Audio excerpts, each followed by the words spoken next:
أعوذ بالله من الشيطان الرجيم بسم الله الرحمن الرحيم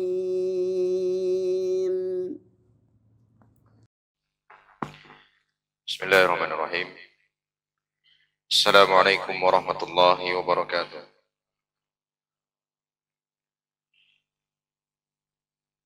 إن الحمد لله نحمده ونستعينه ونستغفره ونعوذ بالله من شرور أنفسنا ومن سيئات أعمالنا. من يهده الله فلا مضل له ومن يضلل فلا هادي له. أشهد أن لا إله إلا الله وحده لا شريك له وأشهد أن محمدا عبده ورسوله صلى الله عليه وسلم لا نبي بعده. يا أيها الذين آمنوا اتقوا الله حق تقاته ولا تموتن إلا وأنتم مسلمون. يا أيها الذين آمنوا اتقوا الله وقولوا قولا سديدا يصلح لكم أعمالكم ويغفر لكم ذنوبكم ومن يطع الله ورسوله فقد فاز فوزا عظيما. أما بعد، فإن أصدق الحديث كتاب الله وخير الهدي هدي محمد صلى الله عليه وسلم وشر الأمور محدثاتها فإن كل محدثة بدعة وكل بدعة ضلالة وكل ضلالة في النار. Jamaah rahimani Allah wa iyyakum. Kita masih dalam penjelasan hadis 5 hal yang diperintahkan oleh Rasulullah sallallahu alaihi wasallam dalam hadis yang dibawakan oleh Al-Harits Al-Asy'ari radhiyallahu anhu di halaman 65. Hari ini kita masuk ke pembahasan perintah yang keempat di halaman 71. Perintah yang keempat di halaman 71. Rasulullah sallallahu alaihi wasallam berdasarkan hadis yang dibawakan oleh sahabat Al-Harits Al-Asy'ari memerintahkan 5 perkara. Yang keempat, kata beliau sallallahu alaihi wasallam, adalah al-jamaah. Tetap bersama dengan al-jamaah, yaitu berpegang teguh bersama jamaah kaum muslimin, tidak keluar dari mereka, yang kemudian membuat jamaah baru, yang kemudian membuat negara baru bahkan di dalam negara itu sendiri, tidak. Tetapi tetap bersama dengan jamaah kaum muslimin yang sesungguhnya. Karena jamaah itu sesungguhnya melindungi. Karena apabila kamu bersama jamaah maka kamu akan kuat dan terjaga. Makanya Allah Subhanahu wa taala di dalam banyak dalil, entah itu ayat yaitu hadis, menyuruh kita untuk berjamaah, bersatu. Bahkan dalam urusan makan pun, ya, Rasulullah SAW menyarankan kita untuk makan secara berjamaah. Di mana ini semuanya menjelaskan kepada kita bahwa sesungguhnya kaum muslimin itu tidak boleh bercerai-berai, berpisah. Sesungguhnya walaupun sunnatullah ta'ala al-kauniyah, walaupun kehendak Allah Subhanahu wa taala yang bersifat kauniyah itu menginginkan tetap adanya perpisahan itu tadi, bukan berarti itu diridhoi oleh Allah. Secara syar'i Allah Subhanahu wa taala tidak menyukai perpecahan, perpisahan. Maka hendaknya kita berusaha bersatu di atas petunjuknya Rasulullah SAW, dengan diantaranya dengan tidak mengunggulkan ego kita masing-masing. Masing-masing kita punya logika, masing-masing kita punya selera, masing-masing kita punya cara pandang yang berbeda-beda. Tapi semua itu harusnya bisa dipersatukan di atas petunjuknya Rasulullah SAW. Jangan merasa lebih ngerti dibandingkan Rasulullah SAW terkena atau berkenaan dengan mana yang maslahat buat kita dan mana yang mafsadah bagi kita. Kemudian beliau berkata, namun bila kamu menyendiri, maka ini mengandung bahaya bagimu dan bagi agamamu. Hendaknya kamu selalu bersama jamaah kaum muslimin, bersama imam kaum muslimin dan tidak menyimpang dari mereka. Bersama pemimpin kaum muslimin yang sah, yang diakui kepemimpinannya oleh kaum muslimin. Yang ketika kita bertanya secara acak, siapa pemimpin kita sekarang? Semua orang akan menjawab dengan jawaban satu nama yang sama. Itulah jamaah yang atau pemimpin kita yang sah, yang sesungguhnya. Ya, kalau sekarang orang ditanya siapa pemimpin kita, ya Pak Prabowo. Ya, semua jawab dengan jawaban yang sama kecuali orang-orang yang menyimpang lah, ya, yang kemudian tidak mengakui kepemimpinan beliau. Maka hendaknya kita tetap bersama dengan pemimpin dan jamaah kaum muslimin agar tetap dijaga oleh Allah Subhanahu wa taala. Orang yang menyimpang dari jamaah kaum muslimin, tidak mendengar dan tidak mentaati pemimpin kaum muslimin, maka orang ini berarti telah melepaskan tali ikatan Islam dari lehernya. Sebagaimana dalam hadis ini dan juga hadis yang lain, Rasulullah SAW mengancam, man faraqal jama'ata shibran famat famitatun jahiliyatun. Barang siapa yang memisahkan diri dari jamaah kaum muslimin seukuran sejengkal aja, artinya cuma sedikit saja, dia nggak mengakui kepemimpinannya, pemimpin dia yang sah, dia nggak merasa sebagai rakyatnya, maka kata Nabi SAW, lalu dia mati, maka kematiannya adalah kematian jahiliyah. Berarti menyimpang dari jamaah kaum muslimin, kemudian menyatakan keluar dari kepemimpinan pimpinan kaum muslimin, tergolong dosa besar. Tergolong dosa besar karena diancam oleh Rasulullah SAW, kalau dia sampai mati dalam kondisi begitu, maka matinya mati jahiliyah. Ya, walaupun tentu bukan berarti mati kafir, tidak. Ya, nanti insya Allah ada penjelasannya. Maka seorang muslim wajib bersama kaum muslimin, tidak menyimpang dari mereka, bersama kaum muslimin dengan raganya, pendapatnya, perkataannya, dan perbuatannya. Adapun jika dia hanya bersama mereka dengan raganya saja, tetapi pendapatnya menyelisihi mereka, yaitu dia memiliki pendapat yang berbeda, maka hal ini tidak boleh, karena memang juga akan mencerai-beraikan kaum muslimin itu sendiri. Ya, semuanya harus satu kata mengikuti apa yang diputuskan oleh pemimpin, selama bukan merupakan kemaksiatan. Ya, bahkan ketika ada perselisihan pun, kata para ulama, hukmul hakim yarfa'ul khilaf. Ya, keputusan pemimpin itu menyelesaikan perselisihan yang ada. Pokoknya kalau sudah diputuskan oleh pemimpin, sudah, nggak boleh ribut lagi, nggak boleh berselisih pendapat lagi. Ya, kita ambil contoh saja dalam skala yang kecil. Ya, seorang bapak memiliki beberapa orang anak. Yang pertama pengennya jalan-jalan ke sana, yang kedua pengennya jalan-jalan ke sini. Masing-masing saling menjelaskan dan memberikan argumentasinya, ke sana saja karena begini dan begitu. Yang nomor dua ke sini aja karena begini dan begitu. Kemudian bapak ini sebagai seorang pemimpin punya pertimbangan sendiri, udah nggak usah ribut, kita ke sana. Ya, maka keputusan ini memutus khilaf yang ada, memutus perselisihan yang ada. Kemudian lebih berat atau lebih bahaya lagi begitu daripada ini adalah ketika dia mengangkat senjata untuk memerangi kaum muslimin. Ini lebih berbahaya lagi. Sekedar memisahkan diri saja sudah berbahaya, apalagi sampai mengangkat senjata melawan kaum muslimin, melawan pemerintahnya kaum muslimin. Ini lebih berbahaya lagi.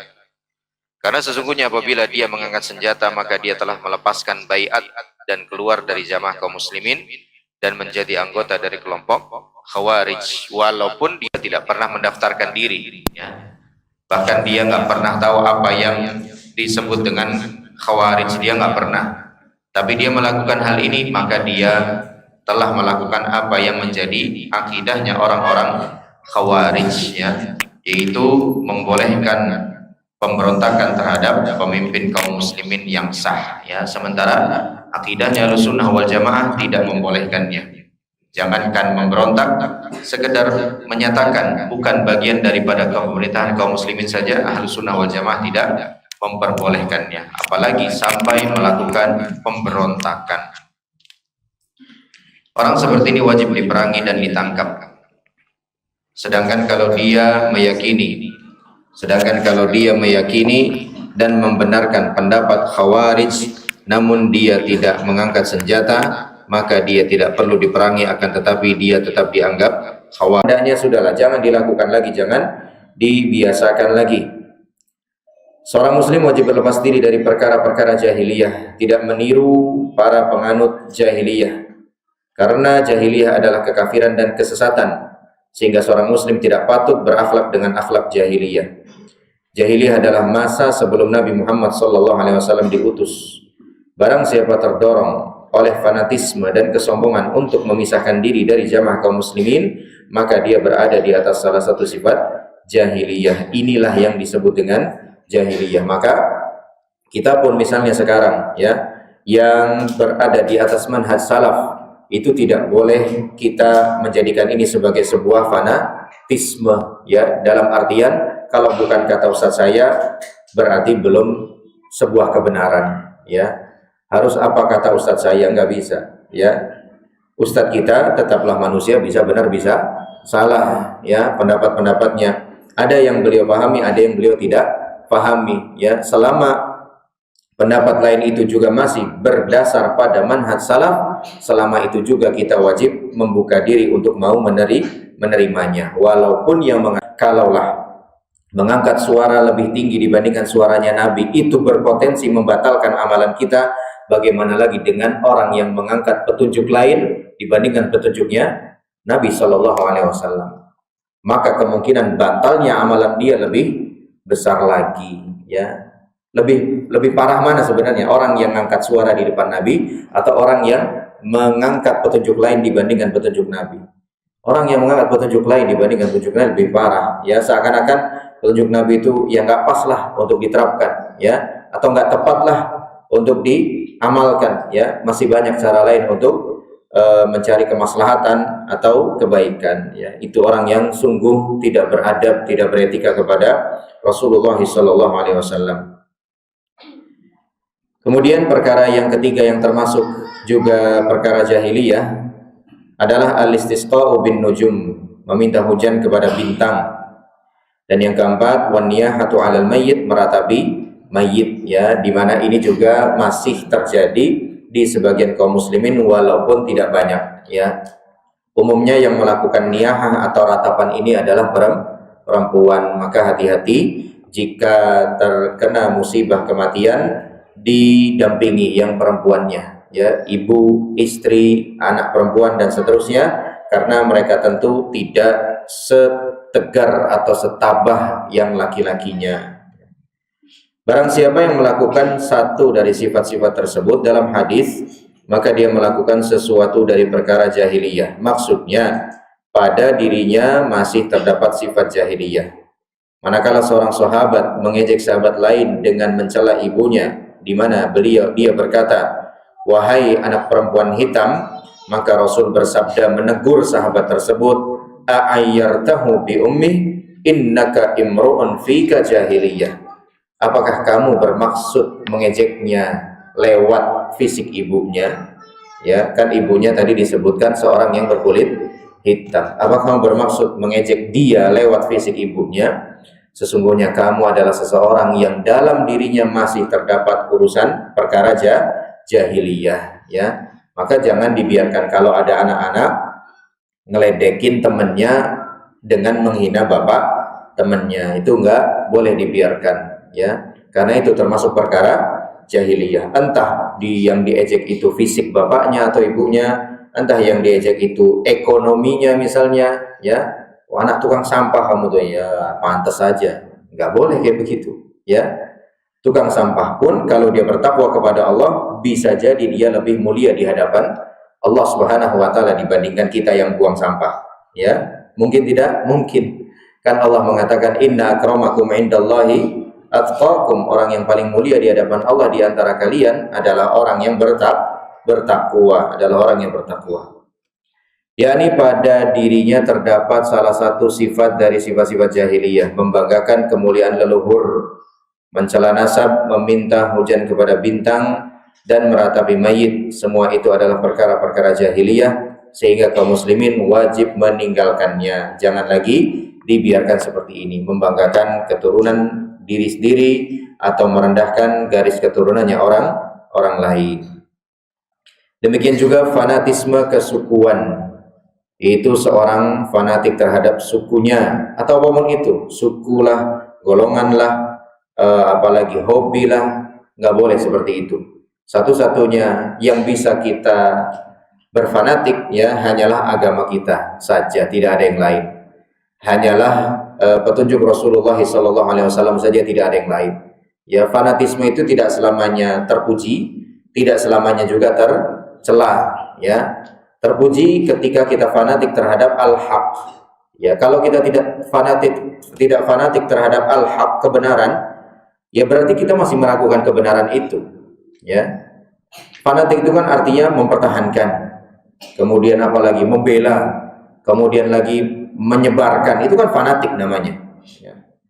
Nah, fanatik yang terpuji hanyalah ketika fanatik itu kita tujukan untuk al-haq, kebenaran, yaitu firman Allah Subhanahu wa taala dan sunnah Rasulullah sallallahu alaihi wasallam, itu yang terpuji. Ya. Tapi fanatik yang tercela ya sebaliknya. Fanatik terhadap yang bukan al-haq, ya. Entah itu kesukuan, entah itu komunitas, ya, itu tidak diperkenankan sama sekali. Dan sikap-sikap semacam ini disayangkan masih ada saja yang kita jumpai dari sebagian ikhwah kita, ya. Kalau bukan dari grup kajian ini kayaknya ya nggak dianggap aja begitu. Ada sikap-sikap semacam itu, ya. Membanggakan diri sebagai bagian daripada IO-nya kajian ini, kajian itu, ya. Jadi IO aja kok sombongnya bukan main dia. Ya. IO itu kan sebenarnya dia cuma menyelenggarakan, ya. Dia sedang memfasilitasi. Harusnya dia malah tawadhu, ya, bukan malah takabur.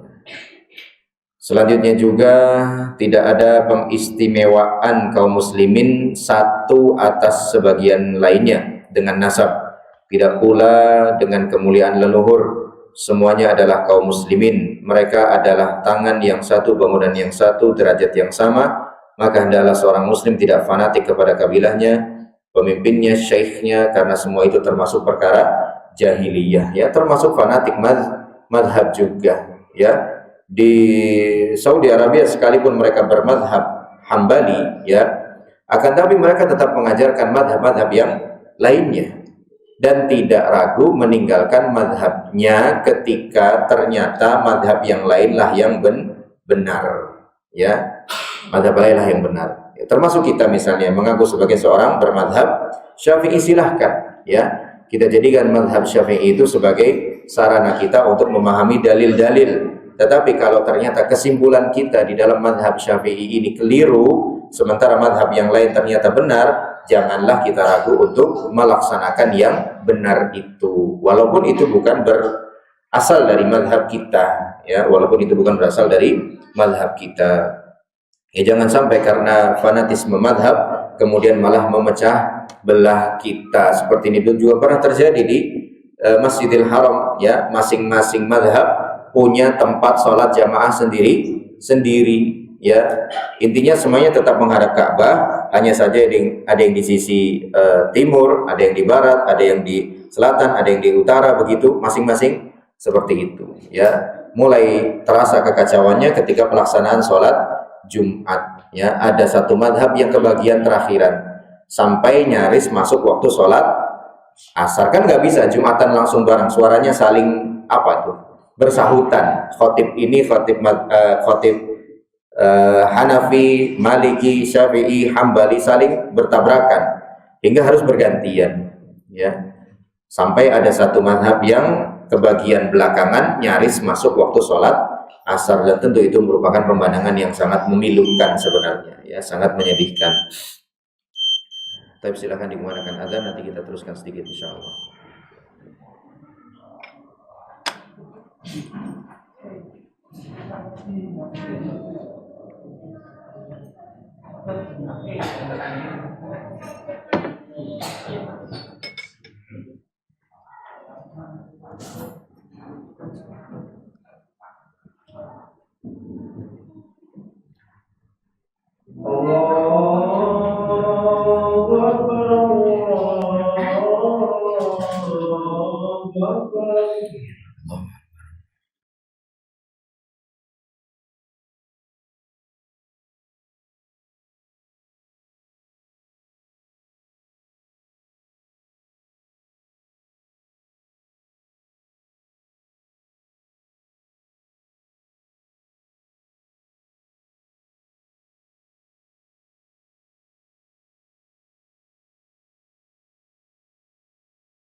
Ada dua orang sahabat yang bertengkar, ya, dalam peperangan malah ada dua sahabat yang bertengkar.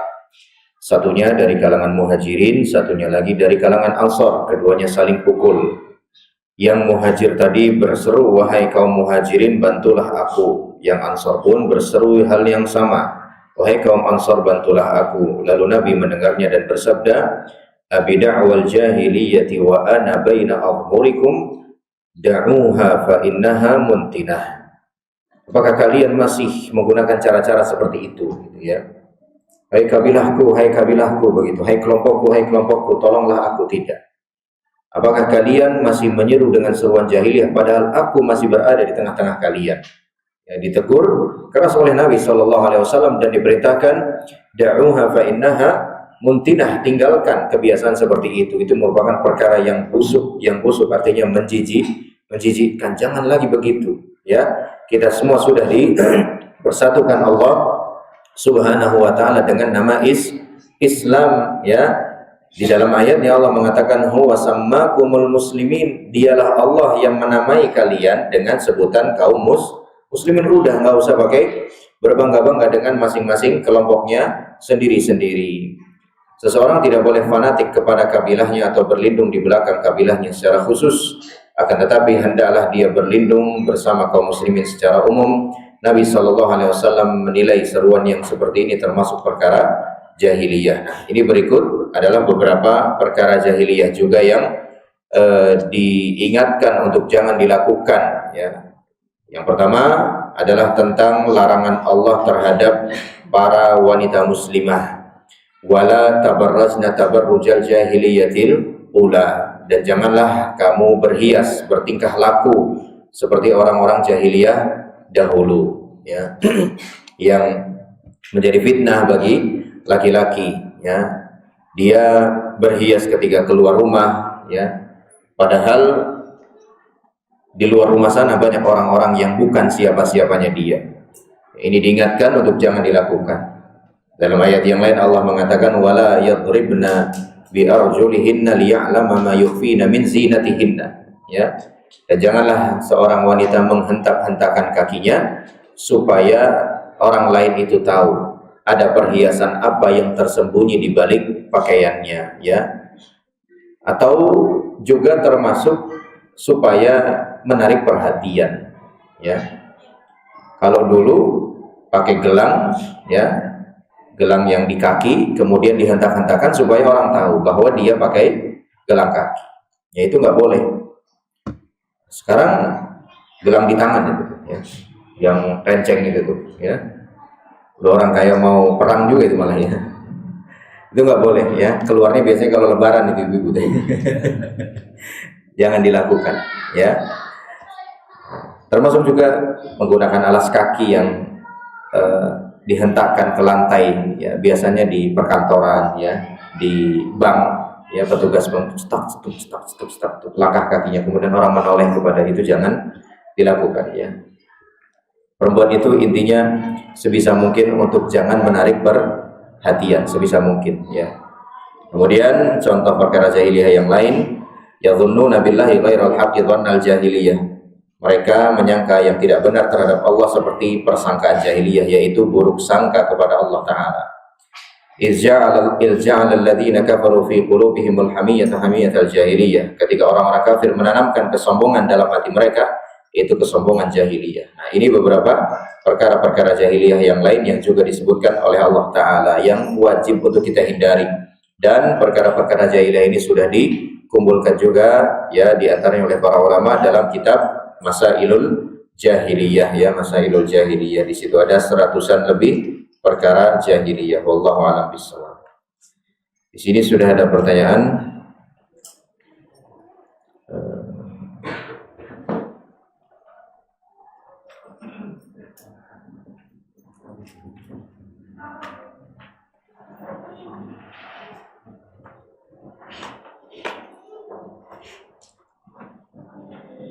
Pekerjaan saya saat ini adalah sebagai pengkisah dan pendongeng untuk anak. Pada praktiknya saya seringkali menggunakan boneka untuk menarik perhatian dan fokus anak-anak. Pada setiap ceritanya saya selalu sisipkan pembelajaran agama untuk anak-anak. Pertanyaannya adalah, apakah profesi sebagai pendongeng tersebut halal dalam Islam? Apakah jika saya menggunakan boneka peraga itu juga diperbolehkan? Jika tidak boleh, apakah ada solusi yang terbaik bagi saya? Jazakumullah khairan. Ya, berkenaan dengan profesi sebagai pendongeng, wallahu a'lam bishawab, Anda juga belum mengetahuinya. Adapun menyampaikan pelajaran lewat dongeng atau lewat kisah itu tetap dibenarkan. Hanya saja kisah-kisah yang tentu nyata, ya, kisah-kisah para nabi, ya, kisah-kisah umat-umat terdahulu, agar bisa diambil pelajarannya. Faqsusil qasas la'allahum yatafakkarun, ya. Maka sampaikanlah kisah-kisah ini agar mereka bisa merenunginya, bisa menjadikannya sebagai pelajaran. Padahal ayat-ayat kisah itu sebenarnya ditujukan buat orang-orang yang mukallaf. Mukallaf itu orang dewasa atau anak-anak?